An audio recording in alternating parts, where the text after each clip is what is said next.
வரலாற்றிலேயே முதன்முறையாக சென்னை தீவுத்திடலில் 48வது சுற்றுலா பொருட்காட்சியில் மரண கிணறு மற்றும் விமானம் தாங்கிய கப்பல் அறிமுகப்படுத்தப்பட்டுள்ளது. விடுமுறை நாட்களில் மாலை 10 மணி முதல் இரவு 10 மணி வரை, மற்ற நாட்களில் மாலை 3 மணி முதல் இரவு 10 மணி வரை. மிஸ் பண்ணாதீங்க, அப்புறம் வருத்தப்படுவீங்க.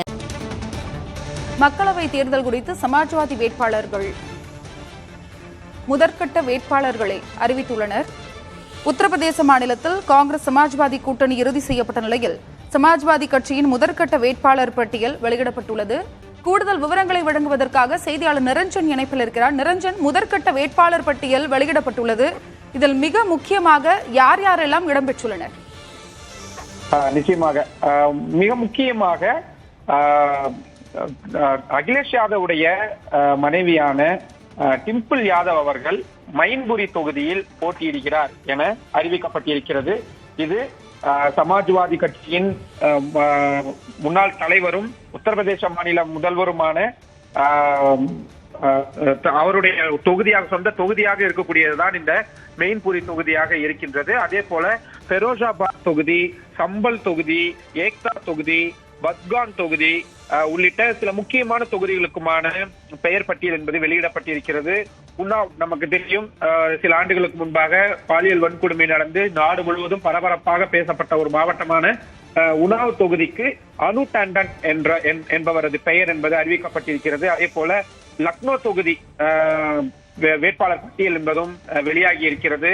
அக்பர்பூர், ஃபைசாபாத் உள்ளிட்ட முக்கியமான தொகுதிகளுக்கான பெயர் பட்டியல் என்பது இன்றைய தினம் வெளியிடப்பட்டிருக்கிறது. மொத்தம் 16 பேர் கொண்ட முதற்கட்ட வேட்பாளர் பட்டியலை சமாஜ்வாதி கட்சி வெளியிட்டிருக்கிறது. இதில் மிக முக்கியமாக அகிலேஷ் யாதவின் மனைவி டிம்பிள் யாதவ் மீண்டும் மெயின்புரி தொகுதியில் போட்டியிடுகிறார் என்பதாக அறிவிக்கப்பட்டிருக்கிறது.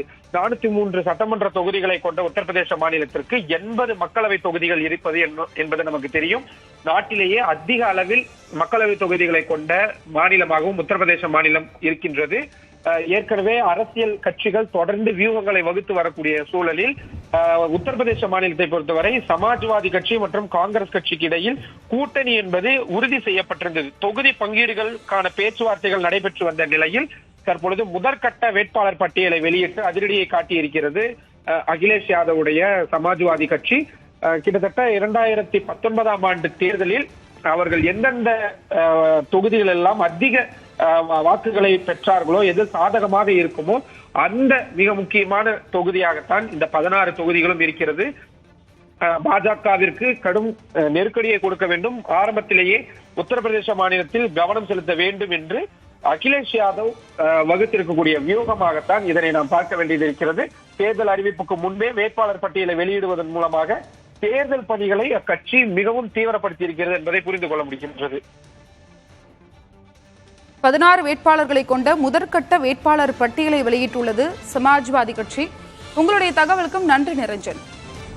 இந்திய வரலாற்றிலேயே முதன்முறையாக சென்னை தீவுத்திடலில் 48வது சுற்றுலா பொருட்காட்சியில் மரண கிணறு மற்றும் விமானம் தாங்கிய கப்பல் அறிமுகப்படுத்தப்பட்டுள்ளது. விடுமுறை நாட்களில் மாலை 10 மணி முதல் இரவு 10 மணி வரை, மற்ற நாட்களில் மாலை 3 மணி முதல் இரவு 10 மணி வரை. மிஸ் பண்ணாதீங்க, அப்புறம் வருத்தப்படுவீங்க.